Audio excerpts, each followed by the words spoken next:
I'm Emily and I'm an educator at MoHi, and this is Idealab at Home. Join us as we tinker, experiment, and create our way through history with rotating topics and activities.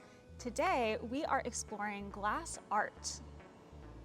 Glass is an amazing material that can be manipulated and used in so many ways. Where do you see glass in your daily life? You might be surprised.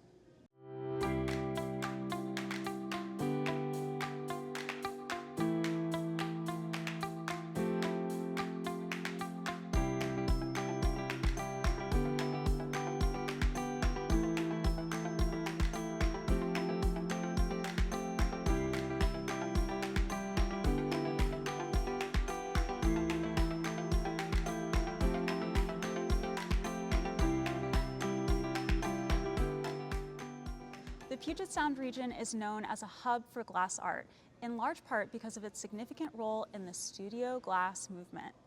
Until the 1960s, glass was almost exclusively made in a large factory setting. Pieces were mass-produced and primarily functional. The studio glass movement was a period of time when the idea of the glass artist, who makes unique works of art in an independent studio, first emerged.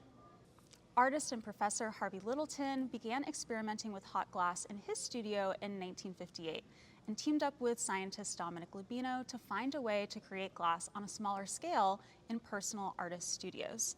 This involved designing smaller furnaces and creating a new low-melting glass formula.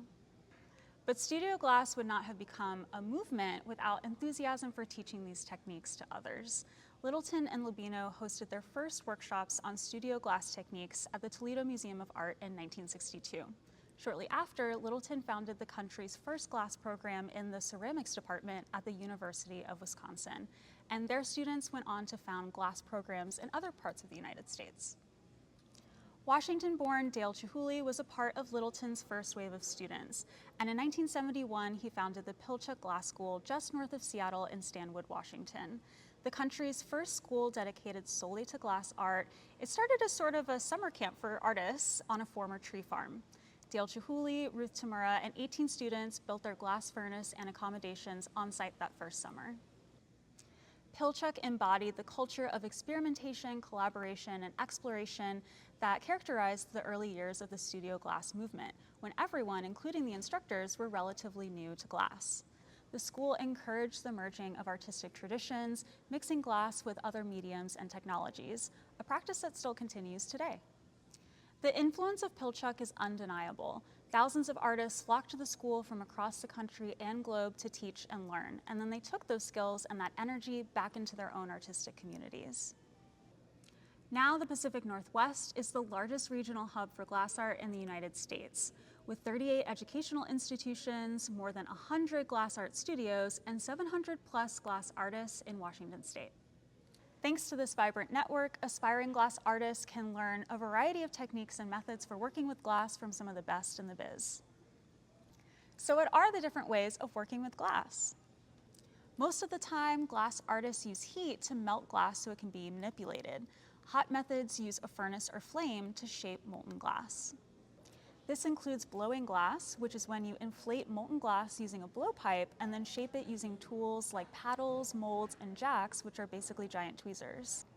A torch can also be used to melt glass, which is called lamp work or flame work, and you can do many of the same things that you might see in a glass blowing studio, but on a smaller scale, using glass that can handle more extreme temperature changes. Warm methods like slumping, fusing, and casting are when you heat glass in a kiln until it's just hot enough that it fuses together or takes the shape of a mold. But there are other kinds of glasswork that don't require heating the glass at all. Cold methods include the various ways in which glass can be cut, carved, etched, and sanded down to change its shape and texture. Artists often use multiple methods to bring their vision to life.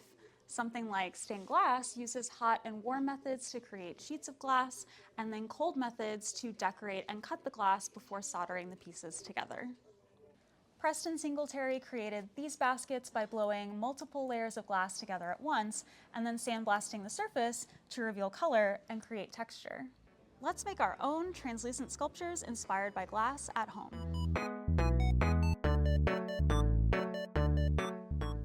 We're going to be making a translucent bowl. First step is to get inspired. Preston Singletary was inspired by traditional indigenous baskets. Marvin Oliver also made baskets, but his look a lot more like paintings. Dale Chihuly's Seaform series is inspired by the ocean. Jenny Ruffner, another great glass artist, incorporated a lot of nature into her sculptural works. What patterns, shapes, and colors are you inspired by in the world around you? This activity is going to be a little messy, so first step is to find an easy to clean surface. Then we're going to be making our sculpture using tissue paper, so you'll need some scissors to cut it with, and we'll be assembling it using glue and water, so you'll need a cup and a stir stick to mix your glue and water together. And then our balloon is going to be our mold, so I've got a cup to hold my mold in place, and we're going to be putting it all together using a paintbrush. We'll start by mixing our glue and water together. You want an equal amount of both, and you don't need much. But if you do run out, you can always make more.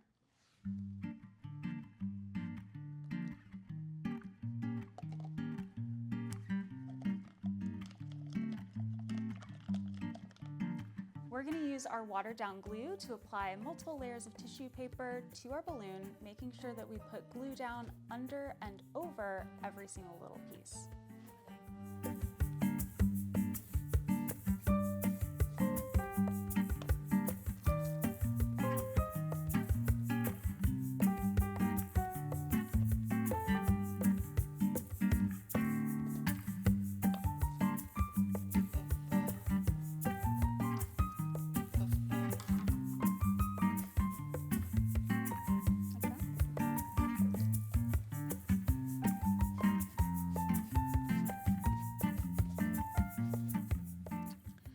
The goal is to apply 2 to 3 layers of tissue paper to your balloon, and the more that you add, it can be a little difficult to keep track.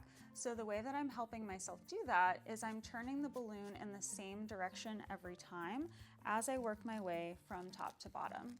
And it's also up to you to decide how far down the balloon you'd like to go. If you have one, a foam brush will make this a lot easier. Next step is to let it dry overnight. Luckily, we have one that's already dried. To remove my sculpture, I'm going to gently pop the balloon and peel it off. A tip is to pop it by cutting just below the knot and letting the air out. Okay. Ta-da! If you want, you can alter the rim by cutting it with scissors, or for a more organic shape, you can leave it as is.